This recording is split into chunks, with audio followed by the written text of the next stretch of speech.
নমস্কাৰ বন্ধু বান্ধৱীসকল মই দুলুমণি কলিতাই মোৰ চেনেলটোলৈ আপোনালোক সকলোকে স্বাগতম জনাইছোঁ আৰু আজি এতিয়া বাজিছে 8 ৰাতি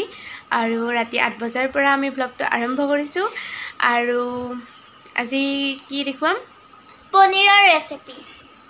আজি পনীৰ বনাই দেখুৱাম বাইদেৱে বনাব পনীৰ আৰু আমি দুও মিলি আপোনালোকক দেখাই যাম তাৰ আগতে মই এটা বস্তু দেখুৱাম এইটো হেয়াৰ ষ্টাইল কৰিছে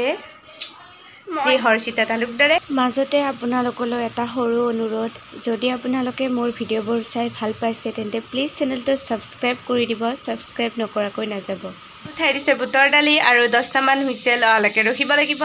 তাৰ পাছত আপোনালোকক দেখাই আছো আৰু এইয়া বুটৰ দালখিনি ধুনীয়াকৈ সিজোৱা হৈ গ'ল আপোনালোকে এনেদৰে কুকাৰত সিজাই ল'ব আৰু আজি মই দেখুৱাম পনীৰ আনবক্সিং আপোনালোকতে আগতে কৰি পোৱা নাই গতিকে আমি কটাৰীৰে কেনেদৰে কৰিলোঁ চাওকচোন আৰু আমি সফল হ'ব পাৰোঁ নে নাই হৈ গ'ল এয়া পাৰিলোঁ আমি সফল হ'ব পনীৰ আনবক্সিং কৰা হৈ গ'ল আৰু এইখিনি হৈছে পনীৰ এতিয়া অলপ সৰু সৰুকৈ কাটি ল'ব আৰু এইফালে জালি কোমৰা ভাজি আছোঁ খাই নে নাখাই জনাবচোন আৰু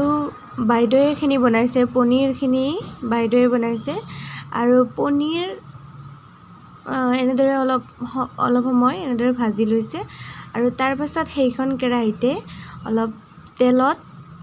পিঁয়াজ জলকীয়া আৰু মাহপাত এনেদৰে দি অলপ সময় পিঁয়াজখিনি ৰঙচুৱা নোহোৱালৈকে এনেদৰে ভাজি থাকিব তাৰ পাছত ইয়াত দিছে হালধি গুড়ি আৰু পনীৰ খাই কোনে কোনে ভাল পায় কমেণ্টত জনাব দেই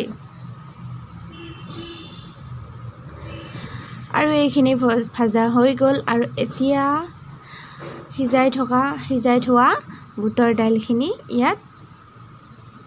দি দিছে প্ৰথমে কেইমিনিটমান এইখিনি এনেদৰে সিজিবলৈ দিব ধুনীয়াকৈ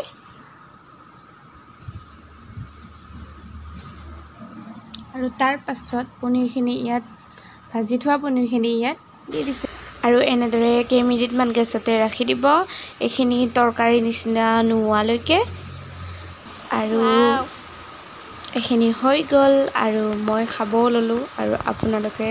নিশ্চয় বনাই খাব আৰু আজিলৈকে আহিছোঁ ধন্যবাদ।